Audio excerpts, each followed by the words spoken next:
दोस्तों, भारत देश में कई शासकों द्वारा शासन किया गया है। उनमें से कई शासक अपनी दयालुता के लिए जाने जाते थे, पर वहीं कुछ शासक ऐसे भी थे जो बहुत ही बेरहम थे। सत्ता पाने के लिए इनमें से कई शासकों ने आम लोगों पे कई जुल्म किए। वहीं कई राजाओं ने सत्ता के लिए अपने पिता और भाई की हत्या करवा दी। इतिहास में इन राजाओं के क्रूरता के कई उदाहरण मिलते हैं जो यह सोचने पर मजबूर कर देते हैं कि कोई व्यक्ति इतना बेरहम कैसे हो सकता है। आज के इस वीडियो में हम आपको भारत के उन शासकों के बारे में बताएंगे जो बहुत ही क्रूर थे। क्रूर शासकों के लिस्ट में नंबर 1 पर नाम आता है मिहिर कुल हून का। मिहिर कुल एक हून शासक था। हून असल में कहां से आए थे, इस बात पर इतिहासकारों के अलग अलग मत है, पर ज्यादातर इतिहासकार हून को चीन का शासक मानते हैं। कहा जाता है कि करीब 500 ईस्वी के दौरान हूनों ने भारत में आक्रमण किया था। कहा जाता है कि एक बार मिहिर ने बौद्ध धर्म को जानने के लिए भिक्षुओं को निमंत्रण भेजा था, पर भिक्षु मिहिर की क्रूरता से परिचित थे। इस कारण उन्होंने अपने एक शिष्य को राजा के यहाँ भेज दिया।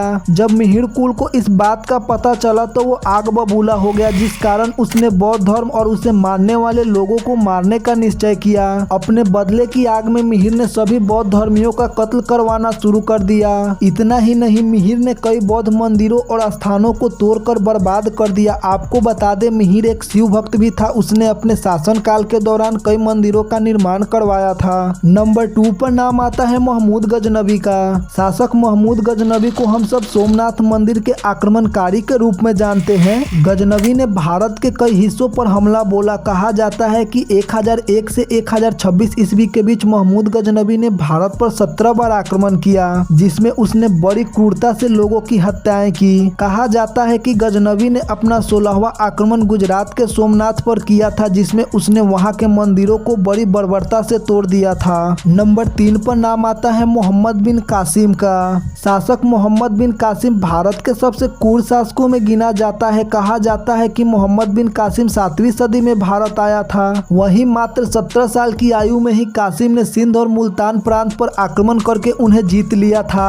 638 से लेकर 711 ईस्वी के दौरान 9 खलीफाओं ने करीब 15 बार भारत पर आक्रमण किया, जिसमें 15वीं बार मोहम्मद बिन कासिम के नेतृत्व में उन्हें यहाँ जीत मिली। कहा जाता है कि कासिम का दिल सिंध प्रांत के दीवान की बेटी पर आ गया था। वह उसे अपनी बेगम बनाना चाहता था, पर जब महिला नहीं मानी तो कासिम ने उसका सिर कलम करवा दिया। नंबर 4 पर नाम आता है चंगेज खान का। चंगेज खान मंगोल का सबसे क्रूर राजा था। चंगेज खान बौद्ध धर्म को मानने वाला शासक था। उसने अपनी क्रूरता के चलते मुस्लिम साम्राज्य को लगभग खत्म ही कर दिया था। भारत के साथ साथ एशिया और अरब देश के लोग भी चंगेज खान के नाम से कांपते थे। चंगेज खान ने आक्रमण करके ईरान, गजनी सहित कांधार, काबुल और कश्मीर पर भी अपना शासन फैला लिया था। नंबर 5 पर नाम आता है तैमूर का। शासक तैमूर को हम सब इतिहास में उसकी क्रूरता के लिए जानते हैं। तैमूर का सपना था कि वह चंगेज खान जैसा ही क्रूर शासक बने। जब तैमूर ने भारत पर हमला किया था, उस वक्त भारत में तुगलक वंश का शासक था। तैमूर के आक्रमण के साथ ही तुगलक वंश का अंत हो गया। कहा जाता है कि तैमूर मंगोल की भारी फौज लेकर भारत आया था, जो कि उस समय की सबसे बेरहम सेना थी।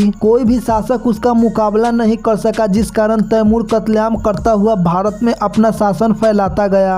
नंबर 6 पर नाम आता है औरंगजेब का। भारत में कई मुगल शासक हुए, मगर उनमें सबसे ज्यादा क्रूर शासक औरंगजेब ही था। औरंगजेब शाहजहां और मुमताज का बेटा था। गद्दी के लालच में आके औरंगजेब ने किसी को नहीं छोड़ा। कहा जाता है कि औरंगजेब ने खुद शासन करने के लिए अपने पिता शाहजहां को कैद करवा दिया था। वहीं भाइयों और भतीजों की बड़ी बेरहमी से हत्या कर दी थी। औरंगजेब ने अपने शासन काल के दौरान अनेकों मंदिरों को तोड़वा दिया। इतना ही नहीं, सिख गुरु तेग बहादुर का सिर भी कलम करवाया। वहीं उनके बच्चों को जिंदा ही दीवार में चुनवा दिया था। औरंगजेब के शासन काल के दौरान हिंदू धर्म के लोगों पर बहुत अत्याचार किए गए, जिसके साक्ष्य हमें इतिहास में मिलते हैं। इन क्रूर शासकों के बारे में आप भी अपनी राय कमेंट में जरूर बताएं, और ऐसे ही इंटरेस्टिंग और इन्फॉर्मेटिव वीडियो देखने के लिए वीडियो को लाइक और चैनल को सब्सक्राइब करना ना भूलें।